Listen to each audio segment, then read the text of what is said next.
Hello students, welcome to our YouTube channel, The New One Space. This is Poonam Chikara and today's topic is the fundamental unit of life. तो बच्चों देखो, आज हम यहाँ पे पढ़ते हैं फंडामेंटल यूनिट ऑफ लाइफ के बारे में। तो सबसे पहले तो हम यहाँ पे समझते हैं मीनिंग कि फंडामेंटल का मीनिंग क्या होता है, यूनिट का मीनिंग क्या है यहाँ पे।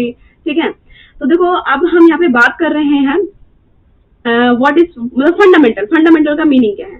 फंडामेंटल का मीनिंग होता है कुछ भी बेसिक, ठीक है, जिससे कोई चीज बनी हो। तो ऐसे ही यहाँ पे हमारी जो सेल है, सेल हमारी बेसिक होती है जिससे हमारी बॉडी बनी होती है, हमारे पूरे लिविंग वर्ल्ड की बॉडी बनी होती है। यानी कि इस दुनिया में अर्थ के ऊपर जितने जो भी लिविंग है वो सब हमारे सेल से बने हुए हैं। तो इसलिए सेल जो है हमारी फंडामेंटल, और यूनिट क्यों बोल रहे हैं इसको, क्योंकि सेल अपने आप में कंप्लीट होती है, बिल्कुल कंप्लीट होती है। जो हमारी बॉडी काम करती है वो सारे काम सेल भी करती है। यानी वो छोटा सा सेल वो सभी काम करता है जो हमारी बॉडी कर रही है। जैसे कि हम सांस लेते हैं, ब्रीथ करते हैं, ठीक है, खाना खाते हैं, वेस्ट को बाहर निकालते हैं, हमारी बॉडी में बहुत सारी केमिकल रिएक्शंस होती हैं। तो वो सब चीजें हमारे सेल में भी हो रही हैं, और सेल में हो रही है इसीलिए वो हमारे अंदर हो रही है। ठीक है, तो सेल के बारे में समझ में आया आपको कि इसको हम फंडामेंटल यूनिट ऑफ लाइफ क्यों बोलते हैं, क्योंकि ये एक ऐसी बेसिक यूनिट है जिससे पूरा लिविंग वर्ल्ड बना हुआ है, इसलिए हम इसको बोलते हैं फंडामेंटल यूनिट ऑफ लाइफ। तो आगे बढ़ते हैं। देखो, what are living organisms made up of, यानी कि हमारे लिविंग ऑर्गेनिज्म किससे बने हुए हैं।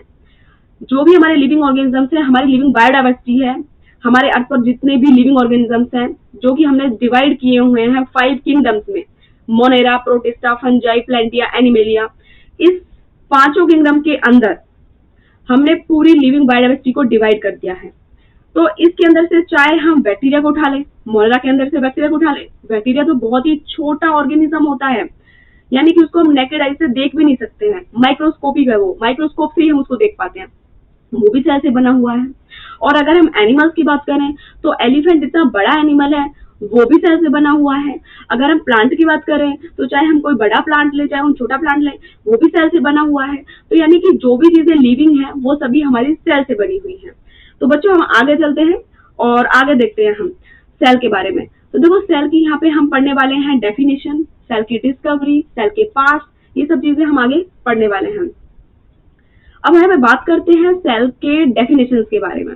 डेफिनेशन समझने से पहले हम बात करेंगे कि देखो, जैसे एक घर को बनाने के लिए एक ब्रिक्स इंपोर्टेंट है, एक ईंट जरूरी है, वैसे ही एक लिविंग बायोडाइवर्सिटी को बनाने के लिए हमारी सेल जरूरी है।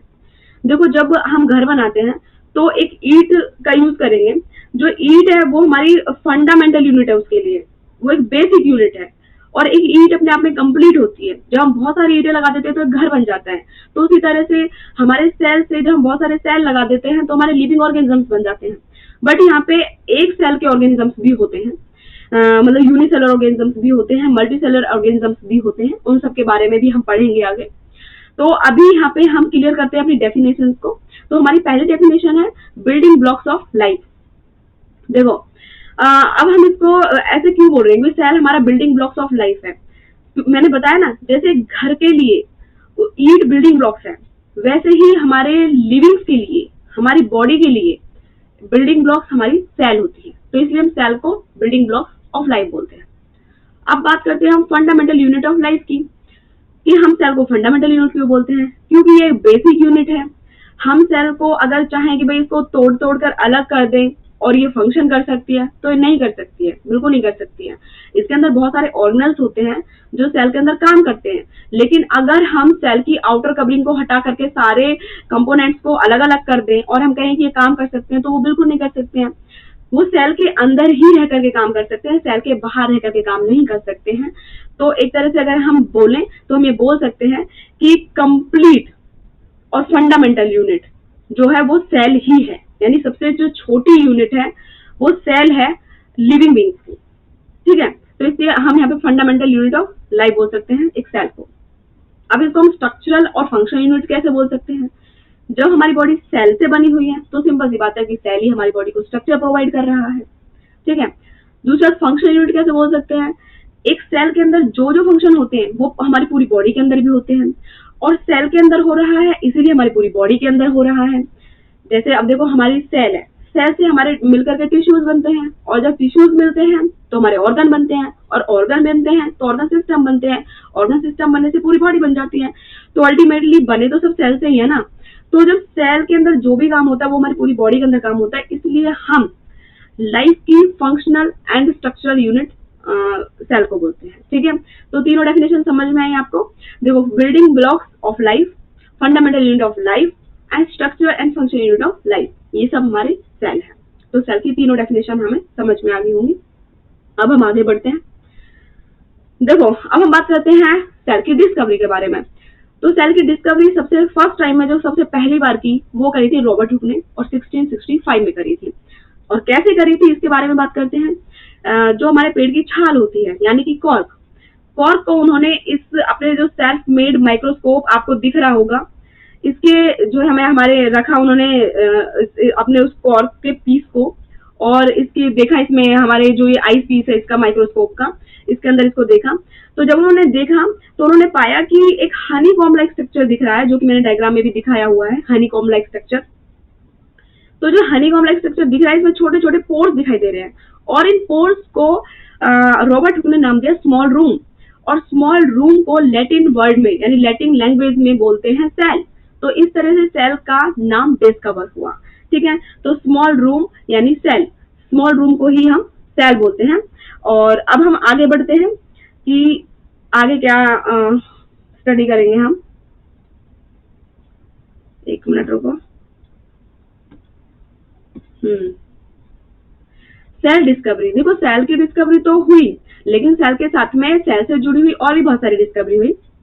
जैसे कि हम कुछ डिस्कवरी के बारे में हम यहाँ पे पढ़ेंगे। हम यहाँ पे बात करेंगे एक साइंटिस्ट की, लीवनहुक ने 1674 में free living cell in pond water, यानी उन्होंने पॉन्ड वाटर के अंदर जो फ्री लिविंग सेल थे उनके बारे में स्टडी करी। और रॉबर्ट ब्राउन ने 1831 में न्यूक्लियस के बारे में स्टडी करी। और न्यूक्लियस सेल का एक बहुत इंपॉर्टेंट पार्ट होता है, और इसके बारे में हम बहुत अच्छे से अभी स्टडी करेंगे आगे। तो न्यूक्लियस जो है उसके बारे में हम आगे स्टडी करेंगे। तो न्यूक्लियस हमारी सेल के मिडल पार्ट होता है, मतलब बीच में होता है। ठीक है, और बहुत ही एक लार्ज पार्ट भी होता है, उसके बारे में हम आगे देखेंगे। अब बात करते हैं हम आगे एक और साइंटिस्ट की, पुरकेंजी। 1839 में पुरकेंजी ने प्रोटोप्लाज्म यानी कि साइटोप्लाज्म के बारे में बात करी। और साइटोप्लाज्म हमारी सेल का मेन पार्ट होता है, इसके बारे में भी हम आगे पढ़ाई करेंगे। अब हम बात करते हैं सेल थ्योरी की। सेल थ्योरी को दो साइंटिस्ट ने दिया, दो बायोलॉजिस्ट ने दिया, सेल्डन एंड स्वान। इन्होंने सेल थ्योरी को दिया। और सेल थ्योरी का मतलब क्या है कि जो भी सेल के बारे में बात हो रही थी उन सबको एक प्रॉपर ऑर्गेनाइज मैनर में लगाया। ठीक है, ताकि उसको उस स्टडी को इजी बनाया। सेल थ्योरी उन्होंने दी ताकि सेल थ्योरी को, मतलब एक तरह सेल के बारे में हम जो भी पढ़ाई करें वो सब हम एक जगह कर सके और अच्छे से कर सके। उन्होंने ऑर्गेनाइज मैनर दिया, सेल थ्योरी बनाई। ठीक है, लेकिन सेल थ्योरी के जो की पॉइंट उन्होंने दिए वो क्या थे, यानी कि जो मेन पॉइंट थे सेल थ्योरी के, जो मेन पॉइंट निकल कर आए वो क्या थे, वो ये थे कि जो हमारे ऑल लिविंग बीइंग्स हैं, यानी कि प्लांट्स हैं, एनिमल्स हैं, वो सभी हमारे सेल से बने हुए हैं। और दूसरा पॉइंट क्या है कि हमारे बेसिक यूनिट जो है लाइफ की वो सेल है। ठीक है, तो ये दो मेन पॉइंट है हमारे सेल थ्योरी के। अब आगे किसने बढ़ाया सेल थ्योरी को, वो बढ़ाया हमारे एक और साइंटिस्ट विरकाउ। ठीक है, और विरकाउ ने क्या बताया कि एक प्री एग्जिस्टिंग सेल से ही एक नई सेल आ सकती है, यानी कि जब एक पुरानी सेल होगी तभी उससे नई सेल बन सकती है। और वो कैसे बन सकती है, सेल डिवीजन से, यानी माइटोसिस एंड मियोसिस, ये दो प्रोसेस होते हैं सेल डिवीजन के, इनके बारे में हम आगे पढ़ेंगे। तो अभी हम आगे बढ़ते हैं। हाँ, अब हम पढ़ते हैं यहाँ पे पार्ट्स ऑफ सेल के बारे में। देखो, सेल के जो पार्ट्स हैं वो तीन है main, cell membrane, cytoplasm and nucleus. जो सेल मेम्ब्रेन है वो हमारे सेल की आउटर मोस्ट कवरिंग होती है और वो बहुत इंपॉर्टेंट रोल प्ले करती है। और वो क्या है वो आगे हम देखेंगे। साइटोप्लाज्म के बारे में हम देखें तो साइटोप्लाज्म को हमने 2 पार्ट्स में यहाँ पर डिवाइड किया हुआ है, cell organelles and cell inclusion. Cell organelles के अंदर क्या क्या चीजें आती हैं वो हम देख लेते हैं एक बार। Endoplasmic reticulum, mitochondria, Golgi apparatus, ribosome, lysosome, centrosome and plastid. दूसरी तरफ हम देखें सेल इंक्लूजन को, तो इसके अंदर क्या क्या आता है, ग्रेन्यूल्स एंड वैक्यूल्स। अब हम बात करते हैं न्यूक्लियस की। तो न्यूक्लियस के अंदर आता है हमारा न्यूक्लियर मेम्ब्रेन है, न्यूक्लियोप्लाज्म है, न्यूक्लियस है एंड क्रोमेटिन फाइबर्स हैं। अब हम 1 बाय 1 करके इनको आगे पढ़ाई करेंगे, इनके बारे में स्टडी करेंगे, देखेंगे इनके बारे में हम। ठीक है, तो अब हम बात करते हैं यहाँ पे एक सेल के बहुत ही इंपॉर्टेंट पार्ट की, यानी जो हमारा है सेल मेम्ब्रेन, यानी हम उसको बोल सकते हैं प्लाज्मा मेम्ब्रेन। तो देखो अब हम यहाँ पे देखते हैं डायग्राम के अंदर कि आपको दिख रहा होगा कि हमारे जो सेल मेम्ब्रेन का डायग्राम यहाँ पे दिख रहा है, एक व्हाइट पार्ट दिख रहा है, एक येलो पार्ट दिख रहा है। जो ये व्हाइट और येलो पार्ट दिख रहा है ये है लिपिड्स, क्योंकि लिपिड्स के होते हैं टू पार्ट, एक होता है हेड एंड एक होता है टेल। तो जो हेड है वो व्हाइट कलर का दिख रहा है और टेल जो येलो कलर की दिख रही है। लेकिन आप एक चीज और भी देख रहे होंगे कि जो हमारा लिपिड है उसकी दो लेयर आपको दिख रही है, एक नीचे और एक ऊपर, ठीक है। जो ऊपर वाली लेयर है और जो नीचे वाली लेयर है वो दोनों उनके हेड है और बीच में उनके फाइबर लाइक स्ट्रक्चर यानी कि उनकी टेल दिखाई दे रही है, ठीक है। और बीच में आप एक चीज और देख रहे होंगे जो हमारे स्काई ब्लू कलर में दिख रही है, प्रोटीन। ये हमारे प्रोटीन है जो कि इसके अंदर एम्बेडेड है, जगह जगह पे इनके अंदर घुसे हुए हैं, ठीक है। इनके काम भी होते हैं, ये मूवमेंट में भी काफी हेल्प करते हैं, इसके बारे में भी हम पढ़ेंगे। और प्रोटीन के ऊपर आप एक थ्रेड लाइक स्ट्रक्चर, एक पतला सा फाइबर लाइक स्ट्रक्चर आप देख रहे होंगे, और ये क्या है, ये है हमारा कार्बोहाइड्रेट। तो इस तरह से हमने प्लाज्मा मेम्ब्रेन के स्ट्रक्चर के अंदर तीन चीजें पढ़ी हैं मेन जो है। एक तो हमने पढ़ा लिपिड्स, एक हमने पढ़ा प्रोटीन और एक है कार्बोहाइड्रेट। ये तीन मेन पार्ट होते हैं, हमारे तीन मेन कंपोनेंट होते हैं हमारे प्लाज्मा मेम्ब्रेन के, ठीक है। अब हम देखते हैं कि हमारी जो प्लाज्मा मेम्ब्रेन है इसकी कुछ कैरेक्टरिस्टिक के बारे में। और आप इसको एक बैलून से कंपेयर कर सकते हैं। जैसे एक बैलून होता है वो थिन होता है, इलास्टिक होता है, फ्लेक्सिबल होता है, बिल्कुल वैसे ही हमारी प्लाज्मा मेम्ब्रेन भी होती है, ठीक है। अच्छा, प्लाज्मा मेम्ब्रेन के काम क्या होते हैं? प्लाज्मा मेम्ब्रेन का जो मेन काम है वो तो ये है कि साइटोप्लाज्म को होल्ड करके रखती है, ठीक है। दूसरा काम क्या है कि सेल को स्ट्रक्चर भी प्रोवाइड करती है, ठीक है, क्योंकि आउटर मोस्ट कवरिंग है। अच्छा, अब तीसरा काम क्या है? तीसरा काम ये है कि ये जो हमारा वेस्ट मटेरियल होता है या कुछ भी एक्स्ट्रा होता है सेल के अंदर, जिसको वो सेल बाहर निकालना चाहता है उसको बाहर निकालते हैं, और जो सेल को चाहिए बाहर से तो उसको अंदर लेकर के आते हैं। तो यानी कि मूवमेंट करते हैं सेल के अंदर और बाहर, लेकिन कुछ ही चीजों की, यानी बहुत ही सिलेक्टिव चीजों की, और इसीलिए प्लाज्मा मेम्ब्रेन को सिलेक्टिवली परमेबल मेम्ब्रेन भी बोलते हैं। तो अब यहाँ पे हमने जाना प्लाज्मा मेम्ब्रेन के बारे में, और अब हम आगे बढ़ते हैं, इस मूवमेंट के बारे में समझते हैं कि जो प्लाज्मा मेम्ब्रेन के अंदर चीजें अंदर आ रही हैं, बाहर जा रही हैं, तो इस मूवमेंट को हम बोलते क्या हैं? इस मूवमेंट को हम बोलते हैं डिफ्यूजन। और डिफ्यूजन का मीनिंग क्या होता है? डिफ्यूजन का मीनिंग होता है कि जहां पे ज्यादा मॉलिक्यूल्स होते हैं, किसी भी सब्सटेंस के ज्यादा मॉलिक्यूल है, वहां से मूव करके वो कम वाले रीजन में जाएंगे, यानी कि high concentration to lower concentration movement को ही हम डिफ्यूजन बोलते हैं।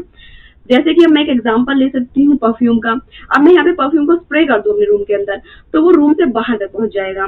वो कैसे पहुंचा वहां पे? वो डिफ्यूजन के थ्रू पहुंचा, यानी कि यहाँ पे कॉन्सेंट्रेशन ज्यादा थी तो वो कम की तरफ मूव किया, ठीक है। तो अब ये हमने डिफ्यूजन की एक बार डेफिनेशन हम और देख लेते हैं, यानी a spontaneous movement of molecules from a region of high concentration to lower concentration. यानी ये स्पॉन्टेनियस प्रोसेस होता है क्योंकि इसमें किसी भी एनर्जी की रिक्वायरमेंट नहीं होती है, ये मूवमेंट सेल्फ होता है, खुद से होता है, ठीक है। और इसमें high concentration to lower concentration की तरफ मॉलिक्यूल्स मूव करते हैं। अच्छा, अब हम यहाँ पे बात करते हैं रेट ऑफ डिफ्यूजन की। अब ये रेट ऑफ डिफ्यूजन कैसे काम करता है? देखो, ये गैसेस में सबसे ज्यादा होता है, लिक्विड में उससे कम होता है और सॉलिड में बहुत कम होता है। पर ऐसा क्यों होता है? क्योंकि देखो, जो हमारे गैसेस के जो मॉलिक्यूल्स होते हैं वो बहुत ज्यादा दूर दूर होते हैं। अब दूर दूर होते हैं तो उनकी जो काइनेटिक एनर्जी है वो ज्यादा होती है। काइनेटिक एनर्जी ज्यादा होने की वजह से वो जल्दी मूव करते हैं, वो फास्ट मूव करते हैं। और जो हमारे लिक्विड है उनके पास पास होते हैं तो इसलिए वो थोड़ा कम मूव करते हैं। लेकिन सॉलिड की अगर हम बात करें तो उनके तो बहुत ज्यादा पास होते हैं और उनकी मूवमेंट भी बहुत ही नेग्लिजिबल होती है। बस वो अपनी पोजीशन जहाँ पे मॉलिक्यूल्स होते हैं वहां पे सिर्फ वो ऑसिलेट कर पाते हैं, वो ज्यादा मूवमेंट नहीं कर पाते हैं, और इसलिए डिफ्यूजन रेट भी कम होता है। तो अब हम बात करते हैं यहाँ पे एक एग्जांपल की। एक एग्जांपल से आपको ज्यादा अच्छे से समझ में आएगा। जैसे CO2 एग्जांपल लेते हैं। देखो, आप लोगों को पता है कि हमारी बॉडी में से CO2 बाहर आती है और O2 अंदर जाती है। अब ऐसा क्यों होता है? हमारी बॉडी के अंदर CO2 की मात्रा ज्यादा होती है इसलिए वो बाहर आती है, और O2 की मात्रा कम होती है इसलिए वो अंदर जाती है। जैसे कि एक सेल है, अब एक सेल के अंदर CO2 ज्यादा है इसलिए वो सेल CO2 को भेजता है बाहर, और बाहर आकर के वो लंग्स में आती है, और लंग्स से वो आती है नोस्ट्रिल के थ्रू एनवायरमेंट के अंदर। अब O2 का प्रोसेस बिल्कुल उल्टा होता है, क्योंकि O2 हमारी बॉडी के अंदर है कम और एनवायरमेंट के अंदर है ज्यादा। तो एनवायरमेंट में ज्यादा है तो वो कम की तरफ मूव करेगी, क्योंकि यही तो डिफ्यूजन होता है ना। मैंने यही तो बताया ना, डिफ्यूजन यही होता है कि high concentration to low concentration जाएगा। तो जब हमारी O2 एनवायरमेंट के अंदर ज्यादा है तो वो क्या करेगी, हमारे नोस्ट्रिल के थ्रू हमारे लंग्स में जाएगी, और लंग्स में जाकर के हमारी पूरी बॉडी के अंदर सेल्स में जाएगी, ठीक है।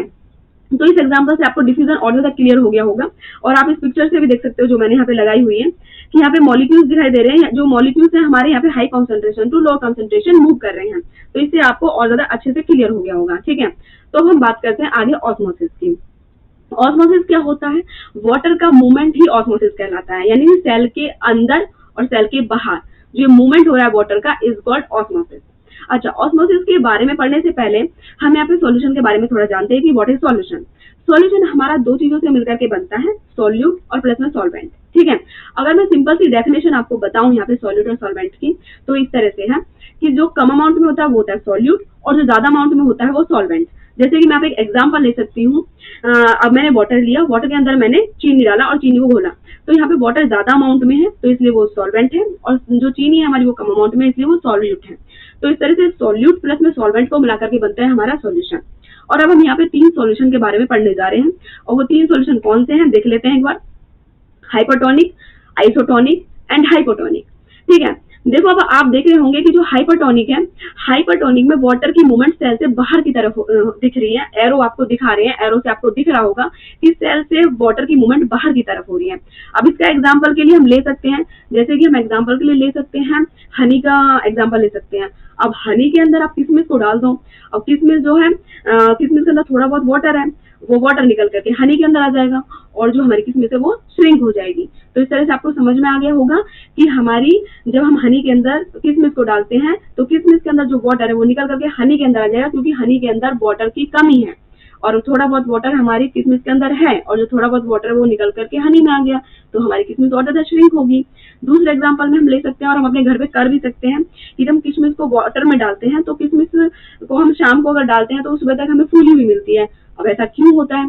क्योंकि हमारा जो वाटर है वो किशमिश के अंदर चला गया। अब अंदर क्यों गया? क्योंकि किशमिश के अंदर वाटर कम था, और हमने डिफ्यूजन में यही पढ़ा है, ऑस्मोसिस भी यही कहता है कि भाई जो जहाँ पे कॉन्सेंट्रेशन ज्यादा होगी वहां से वो कम की तरफ मूव करेगी। अब किशमिश के अंदर तो वाटर की कॉन्सेंट्रेशन कम है और बाहर ज्यादा है, इसलिए जो पानी है, वाटर है, वो हमारी किशमिश के अंदर चला गया और हमारी किशमिश फूल गई। ठीक है, ये एरो भी आपको दिखा रहे हैं पिक्चर में कि वाटर हमारे सेल के अंदर जा रहा है। अब हम बात करते हैं आइसोटोनिक सॉल्यूशन की, बीच वाले की। आइसोटोनिक में क्या होता है कि ना तो वाटर बाहर जाता है और ना ही अंदर आता है। ऐसे एक्सप्लेन भी कर सकते हैं। दूसरा हम ऐसे भी कर सकते हैं कि जितना वाटर अंदर जा रहा है उतना ही बाहर भी आ रहा है, यानी कि ये इक्विलिब्रियम स्टेट में है। ठीक है, तो हमें तीनों सॉल्यूशन के बारे में समझ लिया है यहाँ पे। अब हम 2 डेफिनेशन के बारे में और बात करेंगे, एंडोस्मोसिस एंड एक्सोस्मोसिस। एंडोस्मोसिस के नाम से ही पता चल रहा है कि वाटर सेल के अंदर जा रहा है, is called endosmosis. And exosmosis, exo मतलब बाहर आना, यानी कि वाटर सेल के बाहर आ रहा है, तो इसलिए हम इसको बोलते हैं एक्सोस्मोसिस, क्योंकि एक्सो का मीनिंग है बाहर निकलना और एंडो का मतलब है अंदर जाना। तो एंडो में सेल वाटर, जो हमारा सेल के अंदर जाएगा वाटर, और एक्सोस्मोसिस में क्या होगा कि सेल के बाहर आएगा वाटर। ठीक है, तो ये बात समझ में आ गई होगी, और हम आगे चलते हैं। देखो हम यहाँ पे बात करते हैं मूवमेंट अक्रॉस सेल मेम्ब्रेन। सबसे पहले हम यहाँ पे डायग्राम की बात करेंगे, लेकिन उससे पहले हम ऑस्मोसिस की कुछ कैरेक्टरिस्टिक पढ़ लेते हैं। वैसे पढ़ के तो हम आए हैं, समझ लिया है, लेकिन फिर भी एक बार हम थोड़ा देख लेते हैं कि मूवमेंट जो होगी वाटर की वो higher concentration to lower concentration होगी। यही मैंने आपको समझाया। सेल एब्जॉर्ब करते हैं वाटर को ऑस्मोसिस के थ्रू, ये भी हमने पढ़ा है। और इस प्रोसेस में किसी एनर्जी की जरूरत भी नहीं होती है, ये भी हमने पढ़ा है। और प्रोसेस कब तक चलेगा ऑस्मोसिस का? जब तक इक्विलिब्रियम स्टेट नहीं आ जाती है। और इक्विलिब्रियम को मैंने अभी आपको समझाया था कि या तो जितना अंदर वाटर जाएगा उतना ही बाहर भी आएगा, या फिर हम ऐसे ही बोल सकते हैं कि भाई ना तो जा रहा है अंदर और ना ही बाहर आ रहा है, यानी कि जो रिजल्टेंट मूवमेंट होगा वो हमारा 0 होगा। अच्छा, ये तो चलो हमारा कंप्लीट हो गया। अब लेकिन हम एक और डेफिनेशन की बात करने वाले हैं हम यहाँ पे, प्लाज्मोलिसिस की। पहले हम देखते हैं डायग्राम में। डायग्राम में आप देख पा रहे होंगे कि हमने यहाँ पे प्लांट सेल ले रखा है। अब प्लांट सेल जो हमने ले रखा है तो उसकी सेल वॉल तो वही है, लेकिन पूरा सेल श्रिंक होकर के बीच में आ गया है सेल वॉल के सेल मेम्ब्रेन के साथ में। क्योंकि देखो सेल मेम्ब्रेन तो हमारी फ्लेक्सिबल होती है, तो इसलिए वो तो सेल से चिपकी हुई है, लेकिन जो सेल वॉल है वो रिजिड होती है, वो अपनी जगह को नहीं छोड़ा, वो वहीं के वहीं है। और हमारा जो सेल का वाटर है वो बाहर निकल गया है। बाहर क्यों निकल गया? क्योंकि आपने देखा होगा ऊपर लिखा हुआ है हाइपरटोनिक सॉल्यूशन, और हाइपरटोनिक सॉल्यूशन में क्या होता है, वाटर की मूवमेंट सेल के बाहर होती है, और इसलिए सेल हमारा श्रिंक कर गया है। और इस तरह के सेल को हम बोलते हैं प्लाज्मोलाइज्ड सेल, और इस प्रोसेस को बोलते हैं प्लाज्मोलिसिस। और अब हम एक बार डेफिनेशन को देख सकते हैं। Shrinkage of living plant cells due to exosmosis. Exosmosis मतलब बाहर आना, ठीक है, वाटर बाहर आ गया है, और जब सेल से वाटर बाहर आ गया तो सेल हमारी श्रिंक कर दी, और this process is called the plasmolysis. तो स्टूडेंट्स, ये हमारा टॉपिक हो गया है यहाँ पे। अब हमारा नेक्स्ट टॉपिक है सेल वॉल। तो जो हमारा चैप्टर का बाकी का पोर्शन है, बचा हुआ पोर्शन है, उसको हम नेक्स्ट वीडियो में कवर करेंगे।